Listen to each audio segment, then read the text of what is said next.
দেন তাড়াতাড়ি, আমি বলছি এটা হবে না।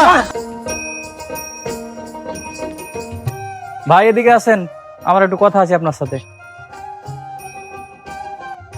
কিরে তারে কিছু কি বলবি তুই? তোমাকে আমি এতবার করে বলি যে আমার একটা বাইক লাগবে, আমরা প্রতিটা বন্ধু বাইক নিয়ে কলেজ যাই, কিন্তু আমার কি বাইক লাগবে না?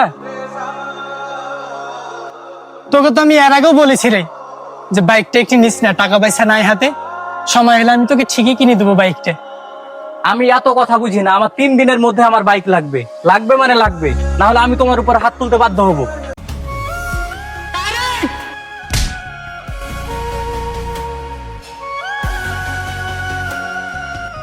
তুমি আমাকে থাপ্পড় মারলা।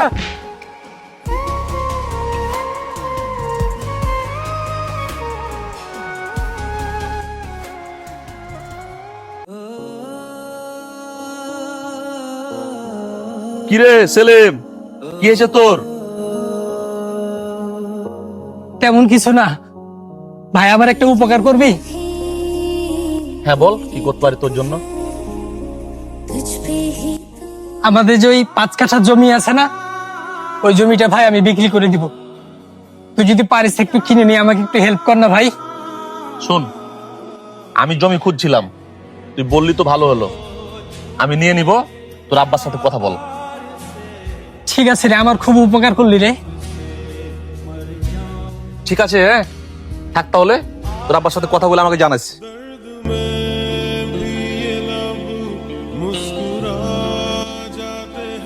বাবা, আপনার সাথে আমার কিছু কথা ছিল। বল বাবা, কি হয়েছে? কিছু সমস্যা?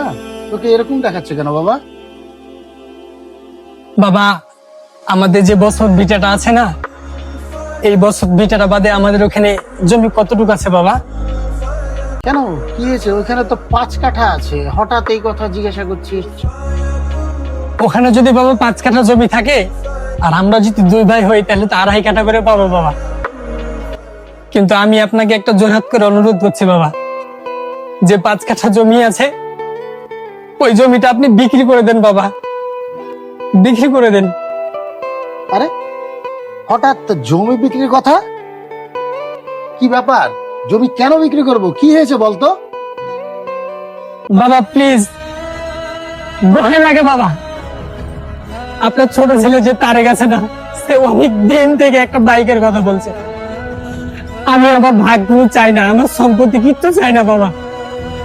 শুধু আপনি ওই জমিটা বিক্রি করে তাকে একটা বাইক কিনে দেন বাবা, প্লিজ বাবা প্লিজ। কি বলছিস তুই এটা? ওঠ। ওই বাইকের জন্য আমি জমি বিক্রি করব মানে? এটা কখনো হতে পারে না।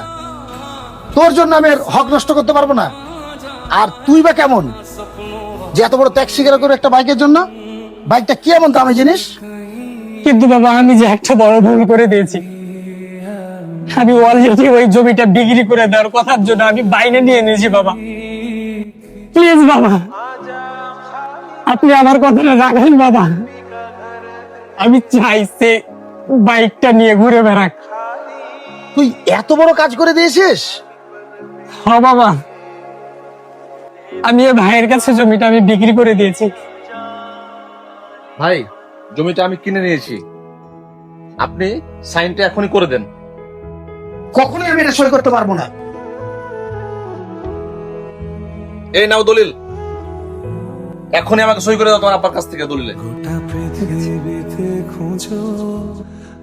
বাবা, আপনি এই দলিলটাতে সাইন করে দেন, যে করেই হোক দেন বাবা। বাবা সাইনটা করে দেন। না সেলিম, আমি এটা কখনোই পারবো না। বাবা দেন, তাড়াতাড়ি সই দেন। না সেলিম, বাবা দেন। এটা হবে না সেলিম। না বাবা, আমি বলছি এটা হবে না। বাবা, আমি এটা পারবো না। বাহ ভাই বাহ, আমি বাইক কিনে চেয়েছি বলে তুমি জমিটাই লিখে নিচ্ছ বাবার কাছে?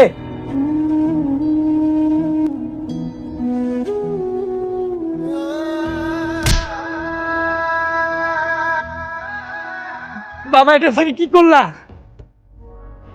ও ছোট মানুষ বাবা, তুমি কেন ওকে মারলা? আর ভাই প্লিজ, তোকে আমি দয়া করে বলি, তুই আমাকে ভুল বুঝিস না। আমি বাবার কাছ থেকে পুরো জমি লিখে নিই, আমি আমি যা করেছি ভাই, আমি সব তোর জন্য করেছি। তুই বাইক চাইছিলি না, আমি এই তো বাইক কেনার দেওয়ার জন্য আমি সবকিছু জমি বিক্রি করেছি। প্লিজ ভাই, তুই আমাকে ভুল বুঝিস না। নেই, শোন বেয়াদব, তুই তোর বড় ভাইকে আজকে যেভাবে ভুল বুঝলি, এটা তোর মোটেও ঠিক হয়নি। সে কিন্তু জমি লিখে নিতে চায়নি, সে চাইছিল জমিটা তোর হুন্ডা কেনার জন্য বিক্রি করতে। আরে গাধা, মনে রাখিস আমার অবর্তমানে তোর বড় ভাই সে আমার আসনটা বজায় রাখবে, তোদেরকে ছায়ার মতো করে রাখবে। যে পরিবারে বাবা নাই, সেই পরিবারে বড় ভাইরাই ছোট ভাইদেরকে আগলে রাখে। আর তুই নাকি তাকে ভুল বুঝছিস, এটা মোটেও তোর ঠিক হয়নি। এখনই তুই তোর বড় ভাইয়ের কাছে ক্ষমা চা। বাবা আমার ভুল হয়ে গেছে, আমাকে ক্ষমা করে দাও বাবা। ক্ষমা আমার কাছে না, ক্ষমা যদি চাস তোর বড় ভাইয়ের কাছে ক্ষমা চা। ভাই তুমি আমাকে ক্ষমা করে দিও, আমি তোমার সাথে অনেক অত্যাচার করেছি। না রে ছোট, তোরা তো ছোট,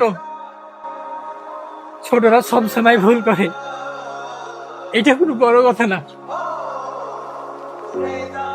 তোরা তো সবসময় আমার ছোট ভাই, আমি কিছু মনে করিনি ভাই।